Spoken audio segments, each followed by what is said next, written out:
सोहना तहसील में एक युवक पर हुए हमले से तहसील परिसर में हड़कंप मच गया। हमले में युवक गंभीर रूप से घायल हो गया है और उसका इलाज सोहना के एक निजी अस्पताल में चल रहा है। पीड़ित युवक ने आरोप लगाया है कि तहसील के अधिकारियों के इशारे पर उसके साथ मारपीट की गई, जबकि दूसरी ओर हमलावर युवक ने इसे आपसी लेनदेन का विवाद बताया है।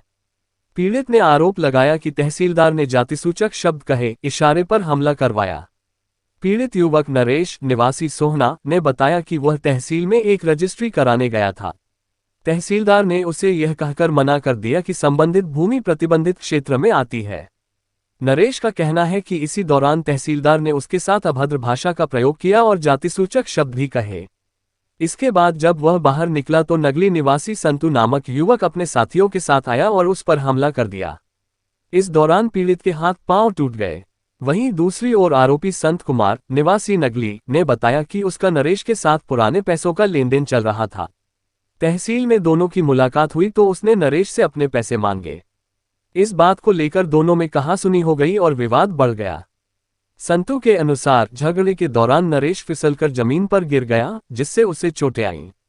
उसने किसी भी प्रकार की साजिश या हमले की बात से इनकार किया है।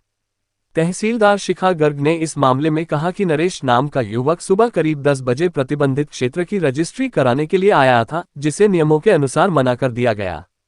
इसके बाद क्या हुआ, इस बारे में उन्हें कोई जानकारी नहीं है। उन्होंने ये भी कहा कि उन्होंने नरेश को कभी देखा तक नहीं और न ही उसके साथ किसी प्रकार की बहस हुई थी। जातिसूचक शब्द कहने के आरोप पूरी तरह निराधार हैं। पुलिस जांच में जुटे एसीपी जितेंद्र कुमार ने बताया कि घटना की जानकारी मिलने के बाद पुलिस मौके पर पहुंची और मामले की जांच शुरू कर दी गई है।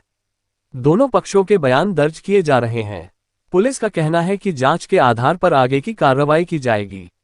इस घटना में घायल नरेश को सोहना के एक निजी अस्पताल में भर्ती कराया गया है, जहां उसका उपचार चल रहा है।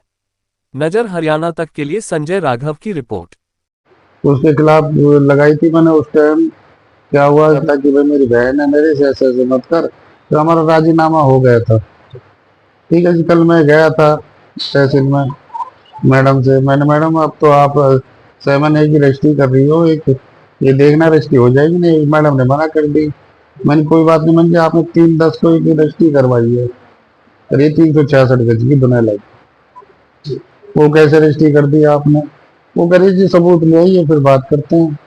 तो मैंने वो नकल निकलवाने को दे दी थी और मैडम को पहले ही पता था, वो खार खाई बड़ी है कि भाई एसडीएम के यहाँ इसने कंप्लेंट लगा रखी है और उसके एवज में वो 4-5 लड़के बुला लिए नकली के। एक का नाम तो सत्तू है क्या नाम है, वो सट्टे का काम करता था पहले। ठीक है, दूसरा का नाम दिनेश है ड्राइवर का। दो और थे, एक पे वैसा था लोहे का वैसा पाइप सा कुछ लग रहा था और बाकी के पे बैस बोल के डंडा थे और वो बोल रहे थे कि आज के बाद तूने कोई कार्रवाई करी तो तुझे जान से मारती। तो आप किस कार्रवाई? मैं तो वार्ड नंबर 3 सोने का रहने वाला। मेरा घर तो छोटा मोटा प्लॉटों का काम करता हूँ। तो पहले भी कोई आपकी कोई बात हुई थी वैसे? नहीं, मैंने आपको बताया था 19/9 को मैंने कंप्लेंट लगाई थी एकदम। कल यहाँ तक किसी काम से वहाँ तहसील गेट पे गए हो तो ये नरेश परेदार मेरा इससे बहुत पुराना लेन देना हो, पैसे ले देने में बीच में कई बार कह ली मैं तो इससे मिला ना, ये कर दूंगा वो करूंगा कल करूंगा परसों करूंगा। कल मैं इससे कही मैंने भाई तू मेरे भाई साहब है, करवा दे किसी वह काम के लिए मैंने पैसा दिए है। अब ये कहता है कि वो पैसा ना तो बोलिए जांच ले लीजिए। मेरी इसकी अकड़ा तकड़ी होगी, वहाँ हाथापाई जो होगी, 2 भाई मेरे गए ले जी, उन्हें छूट छुटाव करवाई, नीचे गिर गो जी। भाई ये मैटर था जो, और वैसे हमारे कोई तो नहीं थी मेरे पैसा इस पे। तो इसमें एक नया आरोप लगा के तहसीलदार ने आपको कुछ भेजा, कोई मामला है इस तरह का? कोई किसका? मैं तहसीलदार जानते नहीं, आज तक मैंने किसी करना देखी, मुझे कोई मैटर नहीं। मेरा तहसीलदार कौन तहसीलदार है, किसको इसको क्या मैटर है जी, मुझे उस चीज से कोई पता नहीं। मेरी खुद पर्सनल इससे खुद की लड़ाई है जी, और बहुत पुराना लेन देना जी मेरा उसको।